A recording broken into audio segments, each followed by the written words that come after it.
요한복음 1장 9절에서 18절까지 같이 한 목소리로 읽겠습니다.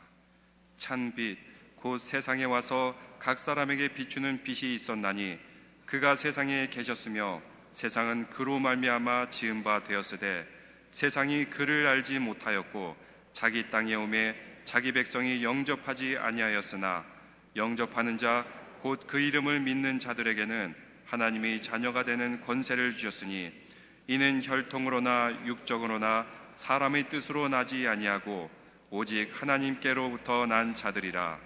말씀이 육신이 되어 우리 가운데 거하심에 우리가 그 영광을 보니 아버지의 독생자의 영광이요 은혜와 진리가 충만하더라. 요한이 그에 대하여 증언하여 외쳐 이르되 내가 전에 말하기를 내 뒤에 오시는 이가 나보다 앞선 것은 나보다 먼저 계심이라 한 것이 이 사람을 가리킴이라 하니라. 우리가 다 그의 충만한 데서 받으니 은혜 위에 은혜로라. 율법은 모세로 말미암아 주어진 것이요 은혜와 진리는 예수 그리스도로 말미암아 온 것이라. 본래 하나님을 본 사람이 없으되 아버지 품속에 있는 독생하신 하나님이 나타내셨느니라. 우리가 기적이란 말을 쓸 때요, 기적은 보통 상식으로 생각할 수 없는 어떤 비상한 일이 일어나거나 또 비상한 사건이 일어날 때 우리가 사용합니다. 그래서 기적이란 단어를 브리테니카 사전에 찾아보면 무언가 초자연적인 힘이 혹은 신의 힘이 작용하지 않으면 설명할 수 없는 어떤 비상한 그리고 놀라운 사건이다, 이렇게 정의하고 있습니다. 프랭크 모리슨이라는 아주 유명했던 무신론자가 있는데 그는 성경에 나타나는 모든 그리스도의 기적이 얼마나 거짓된 것인가, 이걸 그는 밝히기를 원했습니다. 그래서 예수 그리스도의 기적이 가짜다, 이거를 밝히려고 연구를 했습니다.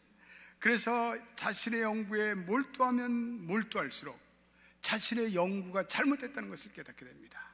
그리고 그는 연구 중에 부활의 진리를 깨닫게 됩니다. 그리고 그는 오히려 부활을 증거하는 누가 돌을 옮겼는가라는 책을 썼습니다. 아인슈타인, 유명한 과학자 아인슈타인은 우리가 경험할 수 있는 것 중에 가장 아름다움은 신비다, 이렇게 얘기하고 있습니다. 또 그분은 과학과 신앙은 절대 갈등 관계가 아니라 오히려 상호 보완 관계이다. 아울러 우리가 사는 물질적인 시대에 진지한 과학도야말로 깊은 신앙심을 가진 사람이다, 이렇게 말하고 있습니다. 오늘 우리가 읽은 이 본문은 놀라운 사랑의 기적에 대해서 말씀하고 있습니다. 이 사랑의 기적이 가장 절정을 이루는 말씀이 오늘 우리가 읽은 이 14절의 말씀입니다. 한번 14절을 우리가 한 번 더 읽어보겠습니다. 너무나 귀한 말씀이고 우리에게 기쁨과 감격이 되는 말씀입니다. 읽어보겠습니다. 시작. 말씀이 육신이 되어 우리 가운데 거하심에 우리가 그의 영광을 보니 아버지의 독생자의 영광이요 은혜와 진리가 충만하더라. 이 가운데 말씀이 육신이 되어 우리 가운데 거하심에라는 말은 역사 이래 가장 중요한 말씀이고 가장 의미심장한 말씀입니다. 이 말씀은 교회가 안고 있는 그리스도의 신비와 기적을 이해하는 가장 키가 되는 말씀입니다. 너무나도 놀라운 기적의 말씀입니다. 그래서 성경의 가장 핵심 중에 핵심을 표현하는 말씀이 오늘 우리가 읽은 요한복음 1장 14절의 말씀입니다. 여기서 육신이라는 것은 연약하고 상처 있고 부스러지기 쉬운 우리 인간의 실존을 의미합니다. 특별히 요한복음에서 이 말씀이 육신이 되었다는 말을 영어로는 The Word became flesh라고 표현하고 있습니다. 여기서 이 flesh라는 단어는 이 살과 뼈로 이루어진 인간의 썩어질 수밖에 없는 그러한 몸을 표현할 때 이 flesh라는 단어를 사용하고 있습니다. 결국은 사람이라는 뜻이죠. 그러면 왜 요한 기자는 말씀이 사람이 되었다 그러면 되는데 하필 육신이라는 강력한 언어를 사용하고 있는가? 거기에는 좀 배경적인 이유가 있습니다. 당시에 노스티즘이라는 이단 사상이 있었습니다. 이 사상은 예수가 사람 되었음을 부인하는 그러한 이단적인 경향이 있었습니다. 그래서 예수님이 완전한 인간 되심을 전하기 위해서 사람이라는 단어보다는 이 플래시라는 이 육신이라는 보다 강력한 단어를 의도적으로 사용했어요. 그래서 요한 기자는 예수님의 인간 되심을 강조했습니다. 말씀이 육신이 되어라는 말은 이 became이라는 것, 되었다, 이 뜻은 어떤 사람이나 어떤 사물이 그 원래의 특성으로부터 변화되어 전혀 다른 상태로 들어가는 것을, 전혀 다른 어떤 것이 되는 것을 말합니다. 그래서 이것은 신적인 존재를 가진 하나님이 한계와 인간의 몸을, 육신의 몸을 입은 사람의 본성으로 스스로를 낮춘 표현입니다. 성육신은 다시는 옛날의 상태로 돌아갈 수가 없습니다. 그러므로 하나님께서 이 육신의 모습을 입고 이 땅에 오신 것을 성육신하였다, 혹은 도성인신하였다, 이런 표현을 사용하고 있습니다. 영어로는 incarnation이다, 이렇게 하고 있습니다. 우리 영어 발음 한번 프랙티스 합시다. incarnation. 우리 연합교회 교인들은 발음도 좋습니다. 그래서 이거는 예수 그리스도 안에서 하나님이 인간이 되셨다, 이런 말씀이에요. 근데 이 성육신에 나타난 기독교의 놀라운 높이와 깊이의 진리는 인간의 지식으로는 도저히 측량할 수가 없습니다. 그래서 많은 성경학자들이 이것을 웅대한 기적이다, 이렇게 부르고 있습니다. 세이어스라는 크리스찬 문학가는 이것을 태초부터 지금까지 일어난 일 중에서 예수님이 이 땅에 오신 것이 가장 유일하고 진정 일어난 사건이다, 이렇게 표현하고 있습니다. 장엄한 기적이죠. 위대한 기적이죠. 에드워드 캐스월이라는 시인은 이렇게 표현하고 있습니다. 보라, 저 구위에 누워 계신 분이 별이 총총히 빛나는 하늘을 지으신 분이다, 이렇게 서정적으로 표현하고 있습니다. 성탄절이라는 것은 바로 이 성육신의 사건이 이 땅에 일어난 것을 우리가 축하하는 날입니다. 성육신의 신앙이라는 것은 하나님께서 인간이 거하는 이 세상에 지극히 무력하고 연약한 아기 예수의 옷, 아기 예수의 몸을 입고 오셨음을 우리가 믿고 아멘하는 거예요. 성탄은 하나님께서 아주 구체적인 모습으로, 구체적인 언어로, 구체적인 공간에, 구체적인 문화의 옷을 입고 오셨다는 거예요. 그래서 말씀이 육신되었다는 이 신학적인 인카네이션이라는 용어가 여기서 캐널이라는 것은 육체를 의미해요. 역시 인카네이트는 그 육신을 입었다, 이 말이에요. 그래서 인카네이션이라는 말을 이렇게 번역하면서 우리 성경학자들이 성육신이라는 아주 좋은 적절한 단어를 사용하고 있습니다. 그럼 이 성육신에 담겨져 있는 하나님의 깊고 오묘한 뜻이 무엇일까요? 무엇보다도 성육신에는 하나님의 사랑이 흐르고 있습니다. 그리스도께서 인간을 구원하 사람이 되어 오셨다는 것입니다. 하나님이 나를 구하려, 하나님이 저와 여러분들을 구원하시려 인간의 몸으로 오셨다는 거예요. 하나님께서 높은 보좌에서 하시면서 인간을 내려다보시면서 지엄하게 니네들이 올라오라, 그런 것이 아니라 하나님께서 친히 하늘 보좌를 내어놓으시고 이 땅에 친히 우리를 위해서 찾아 내려오셨다는 거예요. 다른 말로 이걸 표현한다면 요즘 쓰는 말로 같은 눈높이로 오셨다, 이거예요. 눈높이 관계로 오셨다는 말이에요. 제가 이것을 예를 하나 들어보죠. 그 하나님이 유명한 천문학자라고 여러분 생각해 보세요. 그 천문학자는 학문에 있어서는 놀랄 만큼 지식이 뛰어난 사람입니다. 남이 알지 못하는 온갖 경이로운 우주의 지식을 다 꿰뚫고 있습니다. 아주 지성적인 분이에요. 그런데 그분에게 3살짜리 딸이 있어요.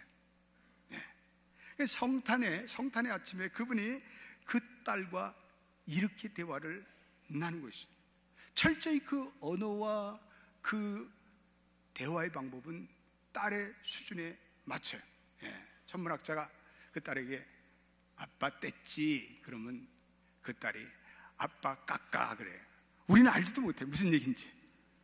그런데 그 딸과 아버지 사이에는 놀라운 감정의 교류가 흐르고 있는 거예요. 놀라운 사랑의 교류가 흐르고 있는 거예요. 우리는 도저히 알 수 없지만 거기에는 놀라운 아버지와 딸의 부녀지간에 말할 수 없는 사랑의 정감이 흐르고 있는 거예요. 그 아버지는 심오한 학문적인 용어와 정교한 수학 공식을 척척 풀어본 대학자지만 그 딸과 나누는 대화는 유치하기 짝이 없어요. 왜 그래요? 이유는 단 한 가지예요. 그 학자는 자기 딸을 사랑하기 때문에 그래요. 이유는 단 한 가지예요.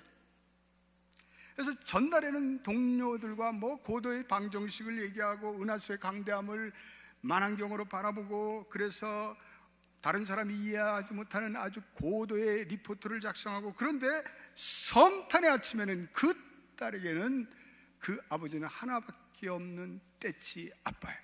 까까 아빠예요. 왜 천문학자가 그렇게 낮아지고 그리고 천진난만해지고 왜 그래요? 이유는 단 한 가지. 그분은 자기 딸을 사랑하기 때문에 그래요. 사랑이 오직 그 이유 때문에, 그 사랑이 그 천문학자의 그 놀라운 자기의 모든 것을 다 내려놓고 그 딸의 수준으로 내려가서 그 딸과 대화를 나누는 거예요. 성육신이라는 게 그런 거예요. 성탄의 위대함은 하나님이 어떤 위대한 왕이나 절대자로 오신 것이 아니고 그분이 온 인류를 위한 사랑의 구원자로 오셨다는 거예요. 그분이 너무나 우리를 사랑한 나머지 이 성육신이라는 우리가 이해할 수 있고 우리가 받아들일 수 있는 그런 방식으로 눈높이로 오셨다는 거예요.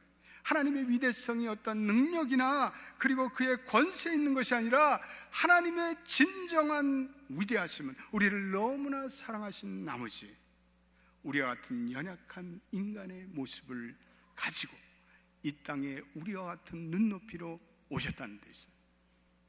오늘 이 세상은 죄로 인해서 망가졌습니다. 죄로 인해서 처참해져 우리는 세상의 현실을 목도하게 됩니다. 지난 금요일 날 커네티컷의 뉴타운이라는 작은 도시에는 천사와 같은 예쁜 우리의 아들, 딸들이 총을 난사하는 범인에 의해서 수명이나 죽었어요. 커네티컷 주지사는 이 마을에 악마가 방문하였다 이렇게 개탄하고 있어요. 저도 그 뉴스를 보면서 얼마나 가슴이 아팠는지. 이 미국이라는 가장 최문명의 나라에서 가장 야만스러운 방법으로 왜 우리들의 그 천사 같은 아이들이 죽어가야만 했을까? 더구나 이 세상에서 가장 안전하고 가장 평화해야 할 초등학교에서 이런 일이 일어났어요. 참 어떻게 이렇게 야만스러운 상황이 이 가장 앞서가는 선직 문명국에서 일어날 수 있단 말이에요. 오늘 이 세상은 광란의 세상, 이 세상은 크레이지 월드야. 오늘 이 세상은 죄의 밤이 깊어가고 있어요. 오늘 이 세상에 죄가 침입해서 하나님이 만들어 놓으신 아름다운 세상을 훼손하고 망가뜨리고 있어요. 누구의 죄 때문에? 여러분, 이 사건을 대통령이 연설하면서 우리가 총기 규제를 해야 된다, 여러 가지로 우리 생각하지만 여러분, 이 사건은 총기 규제로 끝날 문제가 아니에요. 한 인격장애자의 그 파산 뒤에는요, 가정의 파괴가 담겨져 있어요. 숨어져 있어요. 제가 그 뉴스를 이렇게 미국 뉴스들을 이렇게 보는데 몇 가지 뭔가 단서를 제가 발견할 수 있었어요. 물론 정확한 게 못 될지는 몰라요. 근데 교사로 있었던 그 학교의 교사로 있었던 그 어머니가 아주 총을 가지고 사격장에 나타나서 사격 연습을 많이 했대. 그래서 그날 그 아들이 사용한 그 총은 다 엄마의 소유로 드러났어. 아니, 어린 생명을 가르치는 교사의 마음에 어떤 한이 맺혀서 그렇게 총을 쏴대는 연습을 했을까? 쾌천만. 그 여인의 마음속에 어떠한 분노가 도사리고 있을까? 이 아들도 원래는 착한 아들이었대요. 고등학교 때 오너럴 스튜던트, 우등생이에요, 우등생. 그런데 그 부모가 불화하고 이혼하고 난 다음부터 무언가 이 아들에게 무슨 일이 일어나.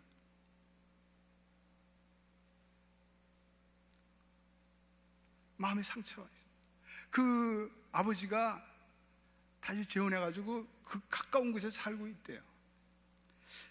우리는 이 스토리를 다 짐작할 수는 없지만 적어도 그 안에 뭔가 가정의 비극이 있어요. 여러분, 인간의 비극에는 언제나 죄와 불화의 문제가 도사리고 있는 거예요. 총기를 규제한다고 문제가 해결되는 게 아니라니까요. 인격 장애에 빠진 한 청년의 광란의 범죄가 아니라니까요. 그거는 우리 모두가 책임져야 할, 하나님 주시는 가정이라는 이 가정을 제대로 지켜나가지 못한 우리의 공동의 책임이에요. 이 세상의 모든 문제는요, 사실은 그 본질을 따져가면 다 그건 영적인 문제가 도사리고 있어요. 영적인 요소가 있어요. 하나님께서 이런 죄된 세상을 그냥 지켜보고 계시지 않고 방관하지 않으시고, 하나님이 그러면 이 하나님이 주신 영광이 퇴색이 되잖아요. 그래서 하나님이 친히 인간의 몸을 입고 이 땅에 오신 거예요. 죄로 파괴된 이 세상을 치유하기 위해서 오신 거예요. 하나님이 인간의 모습을 입고 이 땅에 오심으로 그 놀라운 사랑을 우리 인간에게 베풀어 주시기를 원한 거예요. 우리 인간을 치유하기 위해서 이 땅에 오셨어요. 여기에 위대한 사랑의 기적이 나타난 거예요. 어느 추운 겨울날 한방눈이 몹시도 내리는 성탄절이었습니다. 어느 젊은 부부가 성탄절 예배를 드리고 집에 들어가면서 논쟁이 벌어졌어요. 부인이 이렇게 말합니다. 여보, 나는 오늘 목사님이 설교하신 하나님이 인간이 되셨다는 말을 도저히 이해할 수가 없네. 그랬더니 잠잠히 듣고 있던 믿음이 좋던 남편이 이 아내를 여러 가지로 설명해도 아내는 고개를 저었어요. 나는 이해하지 못하겠어요. 집에 도착했어요. 근데 집에 도착했더니 이상한 장면이 펼쳐지고 있어요. 참새들이 눈이 많이 내려서 먹이를 먹지 못해서 집 현관 앞에서 비실대고 있었어요. 그러니까 남편이 그것을 보고 안타까움하면서 빨리 집에 들어가서 빵과 모이를 가지고 새들에게 주었더니 이 새들이 그것을 보고 오히려 겁이 나니까 부드득하고 날아가 버렸어요. 남편이 속이 상했어요. 야, 새들아, 나는 너희들을 해치려는 것이 아니야.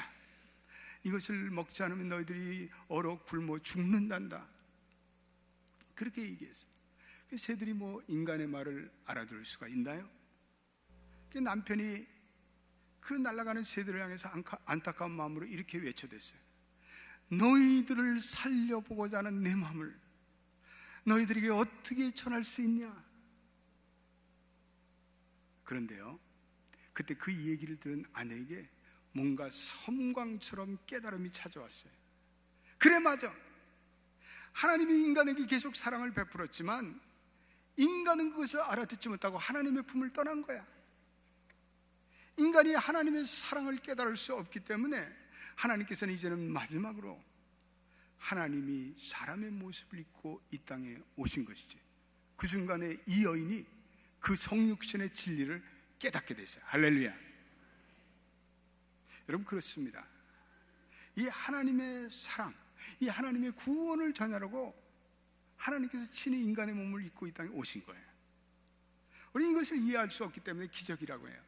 우리는 이것을 이해할 수 없기 때문에 신비라고 해요. 그러나 하나님의 편에서는 기적도 신비도 아니에요. 이건 다만 하나님의 사랑일 따른 거예요.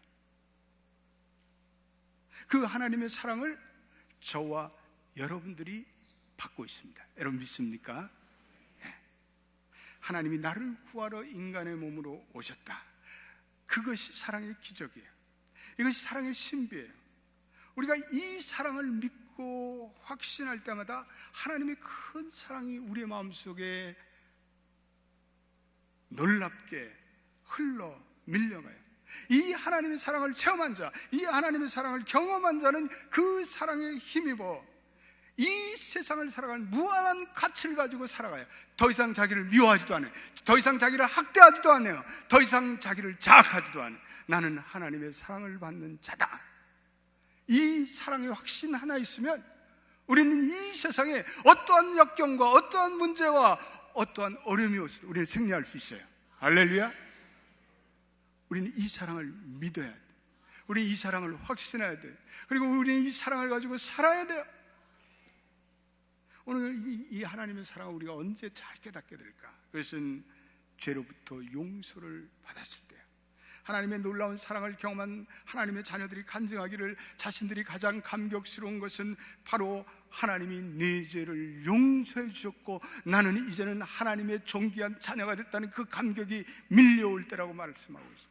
여러분 그렇지 않으세요? 여러분들이 예수 믿고 가장 감격스러운 것은 내가 하나님의 용서를 받고 이제는 나는 죄인도 아니요 하나님의 의인과 그리고 하나님의 사랑받는 존귀한 자가 됐다. 이 감격이에요. 우리 이 감격을 놓쳐서는 안 돼요. 우리는 이 감격을 붙들어야 돼요. 우리는 이 감격을 날마다 새롭게 하시는 여러분 되시기를 주의 이름으로 축원드립니다. 하나님께서 이 세상에 내려오셔서 십자가를 지시고 인간의 이 모든 더러운 죄를 사해 주시려고 그분은 낮추심이라는 굴욕적인 과정을 통과하셨어요. 십자가라는 모욕과 능력의 과정을 통과하셨어요. 이건 인류의 사상 가장 자기를 낮추신 겸손의 사건이에요. 이것은 사랑의 기적이에요. 이것을 신학적으로 바울은 예수님의 비하라 이렇게 해서 빌립보서 2장 6절로부터 8절에 말씀하고 있어요. 우리 그 말씀을 한번 읽어봐요. 바울은 이렇게 얘기하고 있어요. 시작. 그는 근본 하나님의 본체시나 하나님과 동등됨을 취할 것으로 여기지 아니하시고 오히려 자기를 비워 종의 형체를 가지사 사람들과 같이 되셨고 사람의 모양으로 나타나사 자기를 낮추시고 죽기까지 복종하시니 곧 십자가에 죽으심이라. 예. 하나님의 사랑은 자기를 낮추신 십자가의 사랑에서 절정을 이루어요. 예수님께서 사람의 몸을 입고 오셨는데 오늘 본문에 보면 두 번이나 영광이라는 단어로 표현하고 있어요. 예수님이 말구에 태어났을 때 천사들이 하늘에서 지극히 높은 곳에서는 하나님께 영광이랬대. 예, 영광이에요. 하나님이 사람의 몸을 입고 이 땅에 오셨지만 사실 그분의 본질은 하나님의 영광 자체였어요. 하나님의 말할 수 없는 영광이 그분에 있어요. 그래서 사람들이 그분을 마땅히 존경하고 그분을 경배해야 되는데 오히려 그분은 사람의 몸을 입고 오셔서 겸손함으로 제자들의 발을 씻겨주셨어요. 그리고 병든 자를 치유해 주셨어요. 줄인 자를 먹이셨어요. 상처받은 자를 위로해 주셨어요. 그리고 십자가에서 죽기까지 자신이 가난해지셨어요. 그래서 우리는 이 성육신에서 하나님의 사랑과 능력이 나타나면 우리는 믿어야 돼. 그 인격 안에서 신성과 그리고 인성이 만나는 놀라운 사랑의 기적이 나타나고 있어요. 그래서 이 성육신의 사랑의 진리를 깨달은 자는 사랑으로 살아가야 돼. 그 하나님의 사랑을 이 땅에 실천하며 살아가야 돼. 오늘 이 세상의 근본적인 문제는 정치와 경제의 문제가 아니라 오늘 이 세상의 근본적인 문제는 사랑의 결핍에 있어요.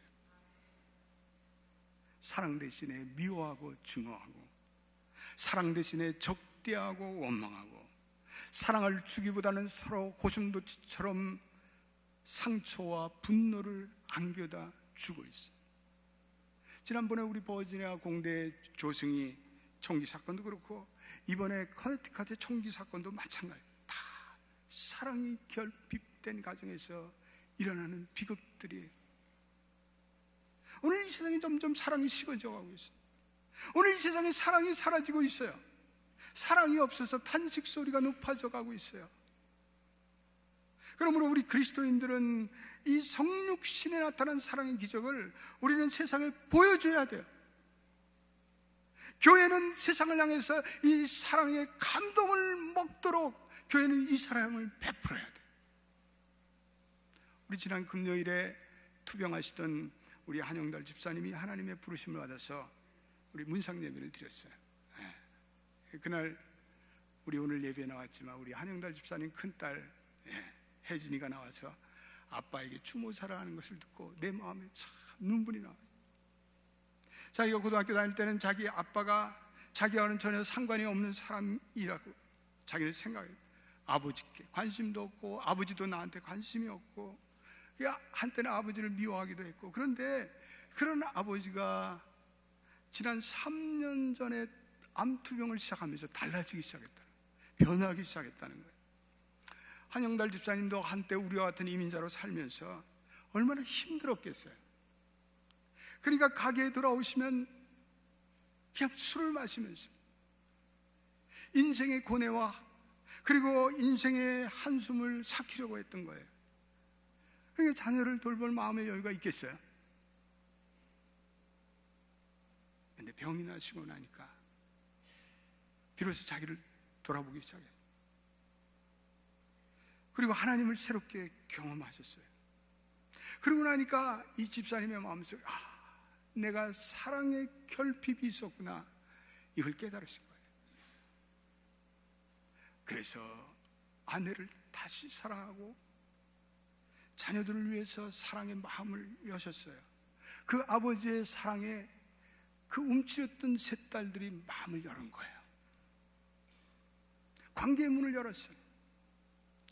우리 혜진이가 마지막 추도사를 하면서 그렇게 한국말로 아빠 사랑해요, 아빠 용서해 주세요, 그 말을 들으면서 이 세상의 문제는 사랑이었고 우리 한 집사님은 그 사랑을 보여주시며 가셨구나. 여러분 그렇지 않으세요? 이 세상의 모든 문제는, 근원적인 문제는 사랑의 결핍에 있어요. 이 사랑의 결핍 때문에 싸움이 일어나는 거예요. 이 사랑의 결핍 때문에 서로 한을 맺고 등져서 사는 거예요. 이 사랑의 결핍 때문에 결국은 상처가 생기고 그리고 아픔이 생기는 거예요. 이 세상은 절대로 사랑이 필요해요. 사랑의 묘약 외에는 이 황폐한 세상을 치유할 길이 없어요. 기독교는 한마디로 이 사랑의 기적이 나타난 그러한 하나님의 사랑의 현장이에요. 우리 이 하나님의 사랑을 가지고 우리는 선교하고 전도하고 그리고 봉사하고 구제해야 돼요. 하나님의 사랑이 선행돼야 돼요. 지난주 새벽 기도의 마지막 우리 욥기서를 읽어왔는데 욥기 42장을 읽었어요. 몇 달 동안 욥기를 읽으면서 은혜를 많이 받았어요. 근데 욥기의 마지막 42장을 읽어오면서 그 욥기에 나타난 한 사건을 통해서는 큰 깨달음을 갖게 되었어요. 하나님께서 욥을 그렇게 괴롭히던 세 친구에게 너희들 가서 욥한테 잘못했다고 그래라. 그리고 너희들의 죄를 대신해서 욥 보고 내게 번제의 제사를 드리라고 요청해라. 이게 명령이에요. 욥은요 친구들 때문에 너무나 많은 상처를 받았어요. 욥은 그 친구들의 비난과 가시돋친 그러한 언쟁을 수없이 장시간 들었어요. 그들의 쏘아대는 저주의 말로 얼마나 욥이 상처를 받았는지 몰라요. 그런데 하나님이 욥 보고 이제는 용서해줘, 그리고 그들을 대신해서 네가 제사를 드려줘라 그랬더니요 욥이 더 이상 아무 말 않고 그리고 그 하나님의 말씀에 따라서 친구들을 위해서 제사를 드려줘요. 참 놀라운 사랑의 모습이죠. 그런데 더 놀라운 것은 하나님께서 욥이 친구들을 위해서 중보의 제사를 드리는 그 순간부터요 욥에게 하나님의 축복이 임하기 시작해요. 형제들과의 관계가 해소되고 그리고 잊어버린 재산의 갑절을 받고 그리고 자녀들의 수가 예전만큼이나 회복돼요. 자녀들이 너무나 예쁜 세상에서 가장 아리따운 딸들을 주셨더라. 그리고 그 딸들에게 자기 재산을 나눠주기 시작해요. 여러분 하나님의 사랑과 용서가 흘러가는 것은 거기에 하나님의 기적이 나타나고 하나님의 은혜가 나타나고 하나님의 선물이 나타나요. 그런데 우리가 용서하지 않고 이를 악물고 그리고 서로 미워하고 물어뜯고 그런 곳에는 사탄 마귀가 역사해요. 하나님의 복을 받을 수가 없어요. 미워하고 용서하면서 뭐 하나님의 자녀, 하나님의 자녀가 아니에요. 그런 곳에는 악한 영들이 계속해서 역사해요. 지난주 우리 기독신문에 우리 교회에서 두 가지 기사가 실렸어요. 하나는 우리 권사님들이 매달 홈리스 피플에게 나가서 사랑의 급식 사역을 해요. 그래서 한 100여 명 되는 그 노숙자들에게 사랑의 사역을 해요. 그거 한번 사진 좀 올려보세요. 그래서 우리 권사님들이 이렇게 나가서 그래서 찬송가와 캐롤을 부르면서 또 한국 음식을 나눠줘요. 그러니까 하나님의 사랑에 귀한 사랑의 현장이라고 저는 그 기사를 보면서 참 우리 권사님들 I'm so proud of you. 우리 권사님들 아주 자랑스러워서 잘한다. 하나님의 사랑을 전하는구나. 색소폰은 우리 장로님 멋있잖아요. 또 하나는 우리 교도소 사역으로 수고하는 박동진 선교사님이 배고픈 제수자를 위해서 3,700명분의 라면과 치약을 전했다는 그러한 기사였어요. 연방 정부 재산이 삭감되니까 교도소 환경이 열악해져요. 그들이 얼마나 어려운지 몰라요. 그런데 그들에게 전한 라면, 사랑의 손길이에요. 그게 하나님의 사랑이 담겨 있어요. 여러분, 우리가 믿는 기독교는요, 사랑을 실천하는 신앙이에요. 그것은 놀라운 하나님의 사랑이 우리에게 나타났기 때문에 그래요. 우리가 그 사랑을 우리는 경험했기 때문에 그래요. 우리가 이 성육신의 사건을 우리는 믿음으로 아멘하며 받아들여야 돼요. 우리 모두는 이 성육신의 사랑, 십자가의 사랑을 실천하고 나누고 베풀하고 부르심을 받은 예수의 제자들이에요. 그러므로 우리는 이 사랑을 믿고 이 사랑대로 실천하고 그리고 이 사랑을 전하는 것이 우리의 사명이에요. 내주는 우리 성탄절이에요. 우리 성탄절에는 우리 즐겁다고 띵까띵까하는 날이 아니라 어려운 사람들을 돌보는 날이에요. 그리고 가난한 자들을 향해서 관심을 갖는 날이에요. 우리 이웃의 고통받는 지체들을 위해서 한번 돌이켜보는 날이에요. 우리 매년마다 크리스마스 헌금 드리는데 이걸 그냥 여러분들이 관례적으로 드리지 말고 이 헌금으로 어렵고 힘든 이웃들에게 사랑의 헌금이 되십시오. 우리 그래야 이 세상에 사랑이 흘러가는 거예요. 저는 우리 연합교회 모든 성도들이요, 이제는 믿음이 자라서 이 성육신에 나타난 하나님의 사랑의 기적을 믿고 이 사랑을 내 마음속에 내면화하고 그리고 이 사랑을 재현하며 살아가는 진정한 예수의 제자로 자라는 것이 제 목회의 비전이에요. 우리 교회는 많은 분들이 그렇게 사랑을 실천하고 있어요. 나만 잘 살겠다고 내 몸뚱이만 즐겁다고 사는 것은 예수의 제자들이 아니에요. 우리는 그 사랑의 기적들을 우리는 일상의 우리의 삶의 현장에서 재현하며 살아요. 그럴 때 죄로 인해서 어두워진 이 세상은 자기 이기심으로 점점 충만한 이 세상에 사랑의 충격을 줄 수 있어요. 사랑의 감동을 전할 수 있어요. 우리 모든 연합교회 교인들이 이 사랑의 위대한 수요자가 되시기를 주님의 이름으로 축원드립니다. 기도합시다. 아버지, 오늘 이 세상은 미치광이 세상이 되고 있습니다. 광란의 세상이 되고 있습니다.